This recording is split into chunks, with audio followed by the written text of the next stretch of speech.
Hello बच्चों, इस video में आप एवरेज चैप्टर के टाइप 2 के प्रश्न को देखेंगे। टाइप 2 का प्रश्न संख्या 1 मैंने करवा दिया है प्रीवियस वीडियो में। अगर आपने उसको अभी तक नहीं देखा है तो हमारे पेज पे जाके देख लें। और एवरेज चैप्टर का टाइप 1 भी मैंने करवा दिया है, उसको भी आप देख लें ताकि आपको टाइप 2 अच्छे से समझ में आए। चलिए बच्चों, अब टाइप 2 के प्रश्न संख्या 2 को हम लोग देखते हैं। सबसे पहले आप देख पा रहे होंगे कि प्रश्न संख्या 2 जो है वो कहता क्या है। कहता है कि तीन संख्याओं में दूसरी संख्या जो है वो पहली संख्या से दोगुनी और तीसरी संख्या से तिगुनी है। यदि तीनों संख्याओं का औसत 33 है तो सबसे बड़ी संख्या कौन सी होगी। आपको सबसे बड़ी संख्या बताना है बच्चों। प्रश्न बहुत ही लंबा है, ज़रा ध्यान से आप लोग देखेंगे तो समझ में आएगा आप लोगों को। ठीक है, चलिए तीन संख्याओं की बात कर रहा है तो पहले आप तीन संख्या ले लेंगे, मान लेंगे कि तीन संख्या हमारे पास ए, बी और सी है। इसको मैं रेशियो मेथड से आपको बताने वाला हूँ। रेशियो मेथड आप रेशियो एंड प्रोपोर्शन चैप्टर में पढ़ेंगे।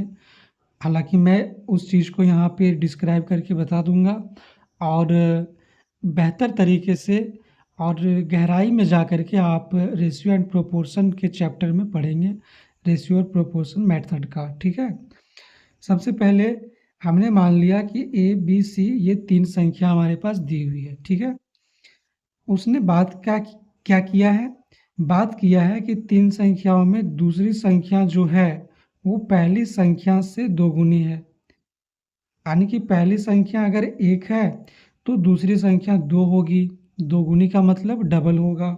आगे कहता है दोगुनी और तीसरी संख्या से तिगुनी है। यानी कि ये बात कर रहा है दूसरी संख्या की ही बात कर रहा है। दूसरी संख्या जो है वो पहली से दोगुना है और तीसरी से तिगुना है। यानी कि तीसरा अगर 1 है तो दूसरा 3 हो जाएगा तीसरे के कंपैरिजन में, क्योंकि 3 गुना है। ठीक है, अब इस रेशियो को पूरा करने के लिए आपको ये खाली जो पोर्शन बचा हुआ है यहाँ पे 2 इधर है तो 2 यहाँ पे लिख देना है, और इस खाली पोर्शन में 3 यहाँ पे है तो 3 आपको यहाँ पे लिख देना है। ठीक है, अब इस 3 का मल्टीप्लाई आप 1 में कीजिए तो आएगा 3, और इस 3 का मल्टीप्लाई आप 2 में कीजिए तो आएगा 6, और इस 2 का मल्टीप्लाई 1 में कीजिएगा तो आएगा 2। अब ये आपके पास ए और बी और सी का रेशियो यानी कि तीन संख्याओं का अनुपात आपके पास आ चुका है। ठीक है, आगे जो प्रश्न है कहता है यदि तीनों संख्याओं का औसत 33 हो तो सबसे बड़ी संख्या कौन सी क्या होगी। तो आप इसको मान लेंगे कि हमारा जो रेशियो है वो 3r है और ये 6r है और ये 2r है। ठीक है, ताकि आप r जो कांस्टेंट वैल्यू निकलेगा उसका मान आप निकाल पाए। चलिए यहाँ पे जो कह रहा है कि यदि तीनों संख्याओं का औसत 33 है तो बच्चे आप टाइप 1 के प्रश्न में सीख चुके हैं कि तीन संख्याओं का औसत अगर 33 है तो तीन संख्याओं का योग हम कैसे निकालेंगे। औसत में हम संख्या से गुणा कर देते हैं तो हमारा योग निकल करके आ जाता है।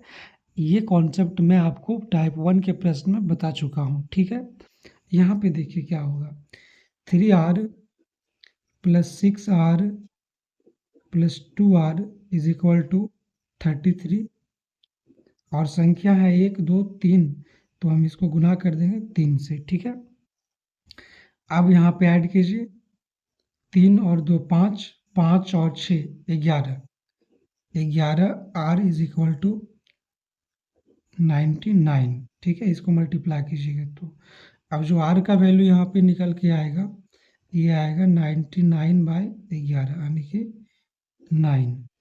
उसने पूछा है कि सबसे बड़ी संख्या कौन सी होगी। बच्चों इसमें आप देखिए कि सबसे बड़ा कौन है, ये बड़ा है 6r, तो 6 इंटू आर का वैल्यू 9 है तो 9 यहाँ पे पुट कर देंगे।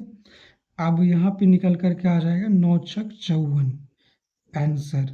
ठीक है, यानी कि सबसे बड़ी संख्या क्या होगी, 54 होगी। ठीक है, और उसी प्रकार से सबसे छोटी, और ये तीनों संख्याओं को आप निकाल सकते हैं, 3r 2r। ठीक है, मैं 2r भी निकाल के दिखा देता हूँ। 2 इंटू 9 इज इक्वल टू 18 और 3 इंटू 9 इज इक्वल टू 27। सबसे बड़ी आपका है 54। ठीक है, 54।